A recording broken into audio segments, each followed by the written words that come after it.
Ladies and gentlemen, many of you wrote to me and said, Mr. Lu, how can I be successful financially and in life? And I've thought about this question a lot of times. Today, I'll give you the secret of how to be really successful in life. And it's not about hard work. It's not about study hard and born in the right family, for example. Today, please take a look at all these points, especially the last point is the most important. So I've a total of 7 points, and I thought of them as very important ingredients for life success. And the first point is about timing, about catching waves. Now, that's how I phrase it. There are different um, people who actually phrase it differently. I'll just say this. A lot of times I notice people who are successful really is about catching certain waves or catching certain timing correct. So success often comes at entering a venture or a business or a stock, okay, at the right time. And this is something that I've seen it again and again and again. I practice this quite a lot in stock market. You've seen me doing it. And there are also people who do it a lot in businesses and also in life as well. So this is about not just about being the first mover, but the right mover at the right time. So Charlie Munger, the right-hand man of Warren Buffett, actually say this, that there are just that few times in a life that you're offered a chance to do something big. When that happens, you have to grab it. That's how fortunes are made.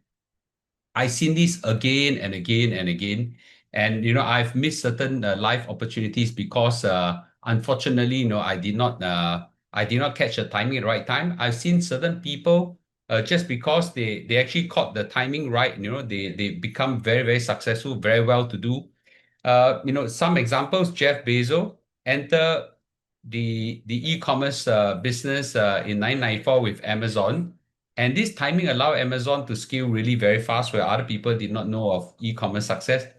But had we been much way too early, he wouldn't have caught it well. If much way too late, he would have missed it because there are just too many competitors. But I caught it at right place at right time. So life is about catching the right wave at the right time, and then you can surf on it. Okay, and for people who goes fishing, you will know that there are certain hours that's just suitable for fishing. You miss those hours at the right spot. You can put whatever bait you want through, however lines you have, you're going to catch nothing. This is a very important point called mentors. And mentors are what I call accelerator of growth. Now, a lot of people struggle with life because they do not meet the right mentor. And I would like to say this, I was very fortunate that I met a few good life mentors and business mentors, and they really reshaped my life. I've said once before, Mr. So Chin Hing, he was my mentor of 20 years. He was a deputy CEO of CPF board, but yet he humbled himself to coach me, didn't ask for me for a cent in return. And he was a great, I would say, a brother as much as a financial mentor. And because of him, my life fortune changed phenomenally, phenomenally. So I really started 165 movement uh, to try to give back to the society what he gave me in wisdom. Now, life mentors like financial mentors is not only restricted to financial mentors. There are business mentors as well that help you and guide you in businesses. A lot of businessmen will know that you just need a lot of coaching in this area and a lot of exposure whatsoever. Very few chance in your life you get good business mentor. I'm very fortunate. I have one or two of them that really helped me a lot in my business entrepreneurship journey. Now, the next type of mentors are what I call life mentors. What's life mentors? These are people with the right values in life. They are people to teach you how to handle life challenges. For example, marriage. For example, how to handle children, how to handle your values. A lot of times these are often religious leaders. We have got great mentors in my church. They helped me shape this area in my younger days. So life mentors, I think, are very important to keep ourselves in the right path, in the right ethics of life. Corporate mentors are people who help you climb corporate ladders. Let me focus on this very clearly. corporate mentors are rarely your boss. That means your own manager. Their interest is not to make you successful. Their interest is to make himself and the company successful by shaping how you work whatsoever. There are decisions like, maybe you should change a job, for example. Very few company mentors will tell you to do that. So let me say that it is very important to get a good corporate mentor. I would say that in this aspect, I have very little success because my life then was restricted, unfortunately, within my company. And although within the company they offer corporate mentorship, I find that they are all biased and serving the company's interest rather than taking of your interests.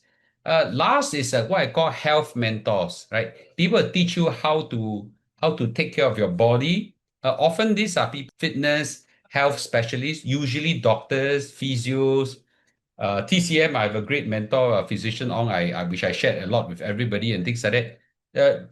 With a simple suggestion, they can change your life. For example, I have recently I've developed a backache, which I thought I'd taken some ginseng, it recovered, and then it came back. I didn't understand why. I just went back to I use the word health mentor, physician on. He said that, have you been taking cooling fruits? I said, yes. I taken a lot of bayberries called yang mei. He said, that's a very cooling fruit. No wonder it came back. So since then, I've been trying to eat heaty stuff. And today, after one day, it become better. So health mentors are very important to take care of your life. So I'm very lucky. I have many type of mentors, but maybe it's also because I identify that these mentors are important. I go and pursue these mentors. So should you as well, right? Uh, I've talked about this in earlier videos that you need to align passion, skill set, and money, all three together, and you will get an overlap. Now, a lot of people say that a lot of people say that, Mr. Lu, you always talk about pursuing passion, but I like painting, and painting doesn't make much money. That's because you never align what your skill set and your passion with an area that can help you to make money, right? So it's very important that you overlap three areas together so that you can do really very well in life. Now, if you can align passion, skill set, and money, I assure you, you will do very well in life. Okay, assure you do very well in life. Now, I also want to talk about this aspect. Now, I hate to say this, but luck does matter. Luck does matter, and luck is not just you go and choose somebody for the kind of thing, right? You just keep praying to your maker, believing that you have better luck and things like that. And I'm sure those things help as well. But I think luck can be increased if you do the right thing, right? So a lot of things is get to know more people, be more resourceful, okay? Pay it forward, help other people so that one day the help will come back, okay? And join a lot of networking sessions so that your exposure increases and increase your skill set, increase your dry powder, so that when the luck arrives, you have the chance to exploit them.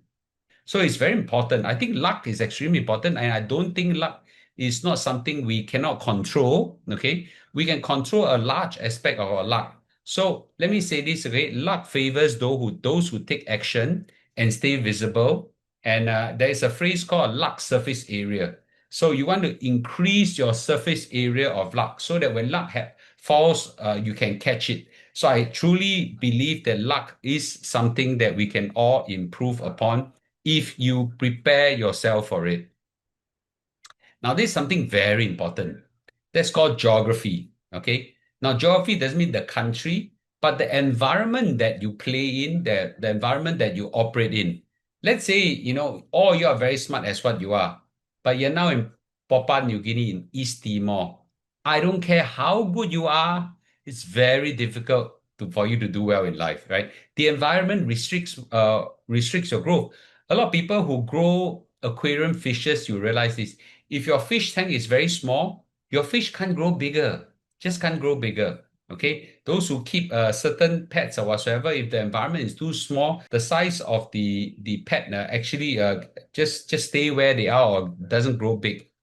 So in Singapore, we are very lucky to have lots of wealth, lots of opportunity, incredible education, and things like that, very good government. All these help to increase the possibility of our success. But let's say if you want to be in the film industry, for example, then you shouldn't be in Singapore. Singapore's market is just way too small. If you want to be let's say a singer, okay, or do you want to be a movie star? Singapore is obviously a wrong place to go. You either go to China, okay, or you go to Los Angeles, Hollywood, and things like that, right? Don't stay in Singapore. So your environment decides how well you expand. Another way of looking at it is why don't you change your skill set to fit the environment you're operating in? That's one way as well. Now, we are now in Singapore, but for those viewers in Malaysia, for example, okay, your market is a lot bigger, but the spending power is a lot lesser. So you don't try to think of, bringing in expensive high-end stuff and try to capture the market, right? So that's another way of looking at it. So your environment does matter, and I like to say this and tell everybody, if it is necessary, move out your environment. Look at what Elon Musk did. Elon Musk was in South Africa, but his capability is much greater than that. Then he moved to Silicon Valley and tap on the ecosystem there and built Tesla, PayPal, and SpaceX and all this. That's an example of how people change their geography in order to change their fortune. Okay. For me, I travel a lot. I use the word a hell lot in an attempt to move out of my environment, right? I moved to Europe a lot. I travel to Korea, to Malaysia, to US, because that will in a way help me expand the environment that I can play in, right? So this is extremely important. Do not restrict yourself to your environment. And there's a lot of people who say, I work in this company now. The best example I'll give is myself. My my my last my 20 years of corporate experience was in Singtel. Many of my colleagues think that Singtel is the only company they can ever survive, and unfortunately they actually do so. So a lot of the people in Singtel actually stay in Singtel for a lifetime. But the world is much bigger than Singtel, despite being one of the biggest company in Singapore. So it's very important for us to have a geography mindset much bigger than what we are used to. And I've said this many times, and I'll say again, right? Your choice of spouse will determine at least 80 to 120% of your life success. Okay. Your spouse will determine, whether you're encouraged or you're discouraged, whether you got uplift in energy, whether you feel life is worth meaning for, whether you have the courage and the drive to pursue for passions, or accept your passion and so on, right? So I've seen many, many simple men, but with a very capable wife behind, encouraging them, giving them the positive energy and drive. They do very well in life. And I've seen the reverse as well. Very successful men with a high potential, and then they have the wrong choice of spouse, with run them down, drain them, do stupid things and things like that, and then the whole family just go down. They go down as well. So the choice of spouse will determine 80 to 120% of life success. Okay. So please choose wisely. And if you've already chosen, okay, and you find it wrong, I cannot tell you what to do, but you can at least educate your children to pick the right spouse. But I spend the most time educating my children in this area because I know that this one is a huge point of success. Okay. So anyway, putting all this together, we realize that, hey, Mr. Lu, you didn't talk about education, right? I think education is good to have, you should at least get a basic education, or possibly the diploma or degree. But this one hardly shape your life success. Hardly is the word. Okay, train your ability to think, but you shouldn't do without it, right? Some of you said, but Mr. Lu, you never thought about money, capital. Well, we are in the era where resourcefulness is more important than resources. So I would say that, let's not be too hard fixed on money, but or who your parents are, whatsoever. Otherwise, these other factors are much more important than that. Okay. Let me hear what you think. Okay. And I'll talk to you either later tonight or tomorrow. Okay. Please remember, hit subscribe as we bring you more exciting stuff. And especially during live stream where they are time sensitive and there's a chance I'll delete some of the stuff. Thank you and goodbye.